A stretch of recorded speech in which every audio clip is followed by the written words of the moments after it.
Good morning. Yes, as you've been told, I'm Daniel Mugendi. I'm the Vice Chancellor, University of Embu. I'm very delighted to be with you here this morning. I know I was supposed to have been with you yesterday, but I couldn't because I think when the program for the prayer breakfast was changed, I think that messed a few things. So, and some of us could not be able to adjust to be able to be here yesterday. So I talked with your leadership and I told them I will not be able to come yesterday because I had other engagements. And but I was feeling a bit sad because I really wanted to be here with you. I was telling the other gentleman that I was with, that I had actually to postpone a flight that I had to go to Nyanza because of what is happening there in Oman Bay, just to be here with you today. And therefore, when he said then I can come, I felt I need to come and spend a bit of time with you and talking about issues on leadership. You see, when you talk to the young people, it's very, very important. We keep saying that you are the leaders of tomorrow. I don't know when that tomorrow is. I think it is now. But it's always a delight to me to talk to young people because then we are molding you to actually be those leaders.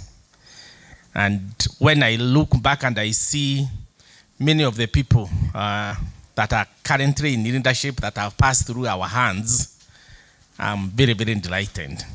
And I know that as I do what I do, I'm molding some of you then to take over from us.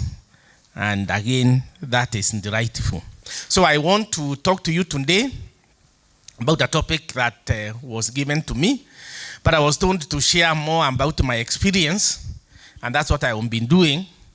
But I will start by giving you a very short history about my university, because that's first and foremost, that's why I'm here. And then I will talk about the issues on leadership and how you people are influencing that space. Yeah, and you know nowadays you've come out very powerfully, the Gen Z, and you know we are listening. When you cough, we listen, isn't it? So you have a very important role that you are playing in shaping policies and governance in this country. Of course, you and His Excellency the President apologizing to you yesterday. Yes, it was yesterday, no, the day before yesterday during the prayer breakfast, and especially because of what happened last year. So what we would want is keep that momentum, keep putting pressure on us so that then we make sure that your presence is always felt and we are doing things that are sensitive to you people. So I want to start by thanking the organizers for inviting me to this forum. I know that the Africa Youth Leadership Forum has been in existence since 2007, that is 15 years now. And the programs brings together elected student leaders from Kenya, from Kenyan universities, and from across East African region. I'm actually informed we have student leaders from 7 African countries in the East African region, which is commendable. And the objective of the gathering is quite a noble one, and I believe it will help our student leaders to gain a deeper understanding of concept of leadership and the role of student leaders in promoting national development. Now, a brief history of the University of Embu. University of Embu is one of the young universities. We started in 2012, but the institution where we sit has been in existence since 1947, and it started as an agricultural training college. which then converted to Embu Institute of Agriculture in 1968. And in 1992, it again converted and became the Embu Agricultural Staff Training College, which is East College. And it was offering short management and technical courses, consultancy and extension services. And this is where we took from. So the East College was elevated to become the Embu University College in 2011, which was a constituent college of the University of Nairobi, but it did not take off until 2012, when we got some exchequer. And therefore, 2012 July, the University College started in earnest. We remained a University College for 4 years, between 2012 and 2016, being mentored by the University of Nairobi. And on 7th October 2016, we were awarded a charter and we became a fully fledged university, the University of Embu. I will show you a few pictures. This was the charter award, 7th October 2016. You can see His Excellency the President then signing. And we are looking on, the lady you see there was the chair of the council then and myself. And then the next picture is when we were installing our first chancellor. That was on 16 November 2016. This is one of the computer labs that we have in the University of Embu. We have 4 of these, where then students are able to access computer facilities and what they need to do. Of course, we have also provided a lot of sufficient hotspots within the university's grounds for those students who have Android phones and laptops, but those that don't then can visit the labs and do what they need to do. The student population, when we started in 2013, we had only 123 students. Of course, we didn't inherit any students because, as I've seen, we were teaching short term. The East College did not have any enrolled students. They were only teaching short-term courses. So our first students who joined us in 2013 were 123. And that number has been growing, as you can see. And now we stand at 14,000, slightly over 14,000. Okay. Yeah, thank you. We have also been graduating since 2016. The 123 that joined us, we were able to fast track them, and we graduated them in 2016. And as you can see, also the number has been increasing, other than 2022, when the number dipped a bit, but you need to go 4 years. That's what you know what had happened, what we call the Matiang'i effect. Then the staff numbers have not grown that significantly, but we stand at about 420 now, both teaching and non-teaching. Move on.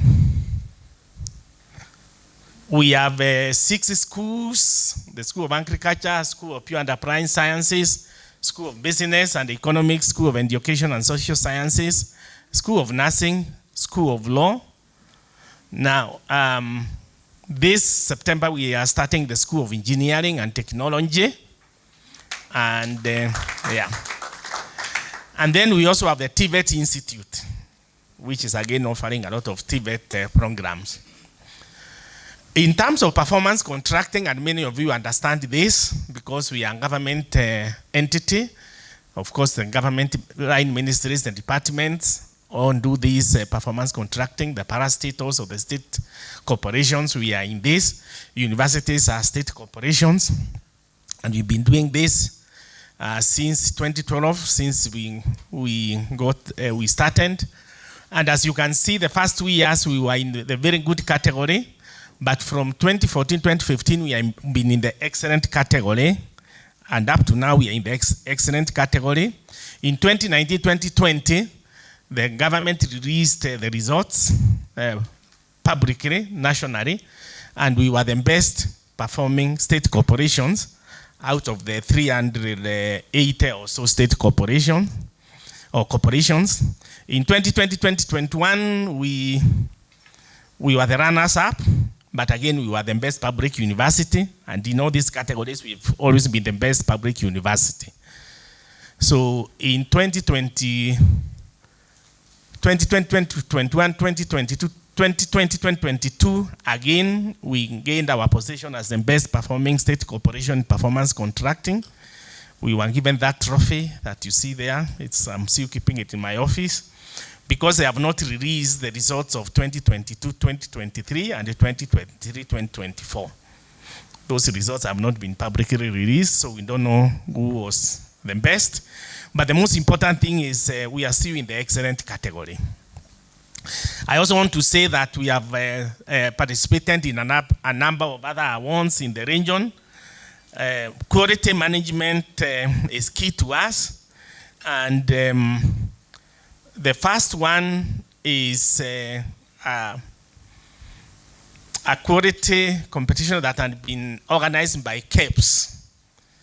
And we enrolled in the large enterprise category where we were competing with both public and private entities.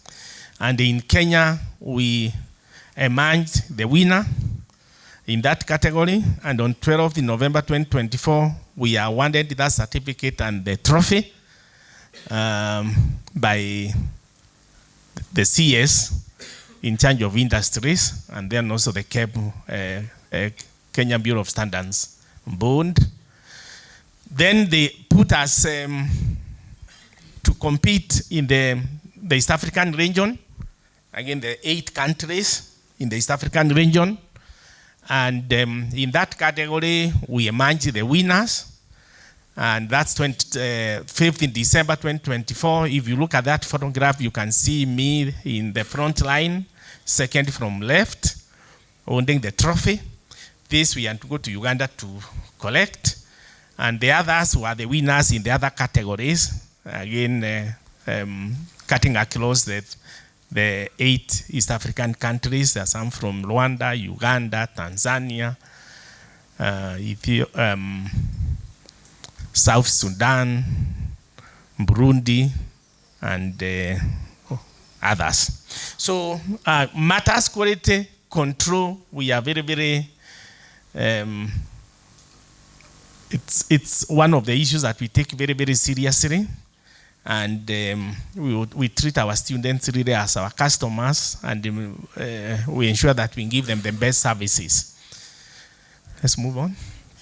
Now, what is the role then of student leaders in national building? The topic for discussion, of course, I know this was discussed yesterday, building a nation, the shields and defenders of our national growth. Very, very important. I just want to go through this very quickly, that university students are key influencers. They are role models and opinion shapers in the society. And please don't undermine that role that you play as student leaders. I know I'm talking to student leaders. You get out of here and I see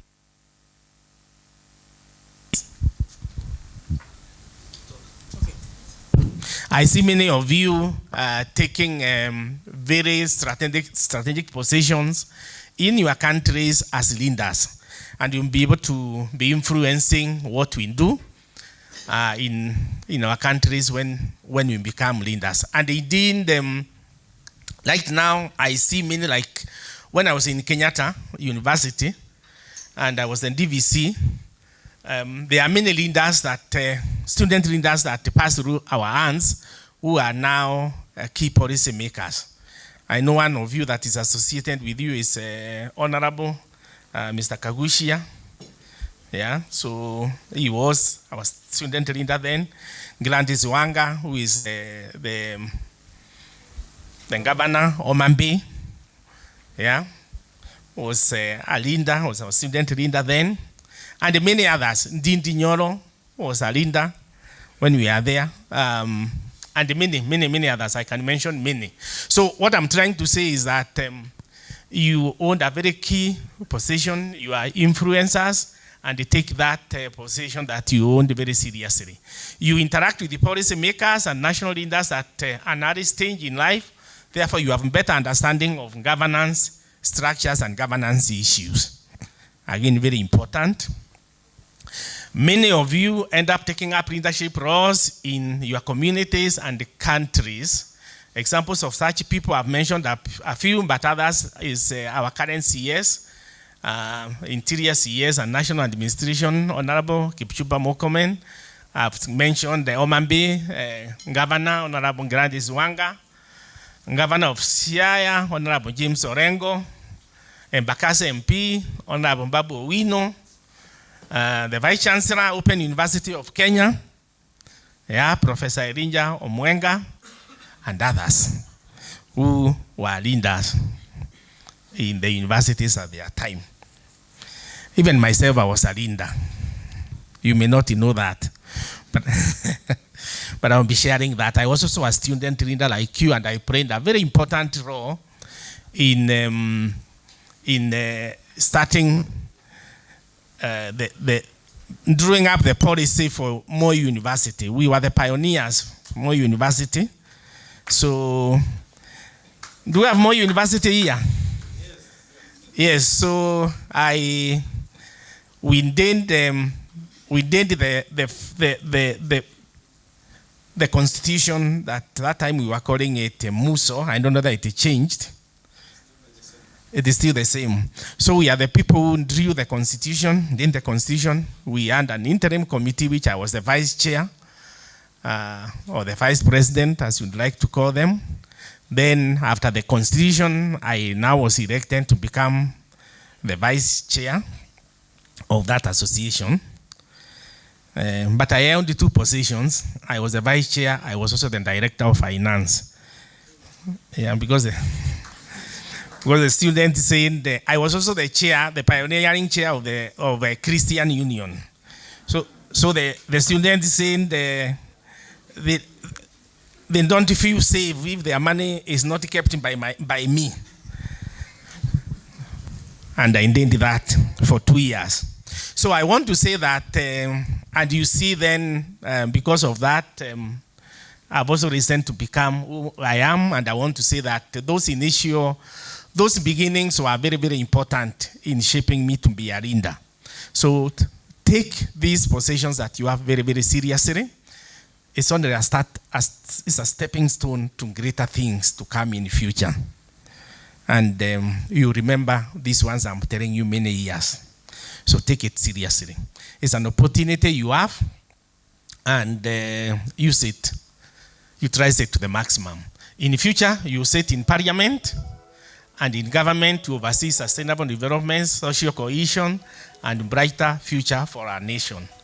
So I want you to figure yourself being sitting in those parliaments, sitting in Senate, sitting in government offices, influential offices like ourselves, our Vice Chancellor, and the many other senior positions that we have in this country. And you will be then shaping the policies and how this nation, and also your nations, the neighbors, how you move forward. You are therefore key shapers of a progressive society by nurturing an informed, skilled, and morally upright youth population. This forum is offering a great service to our nation. Thank you very much.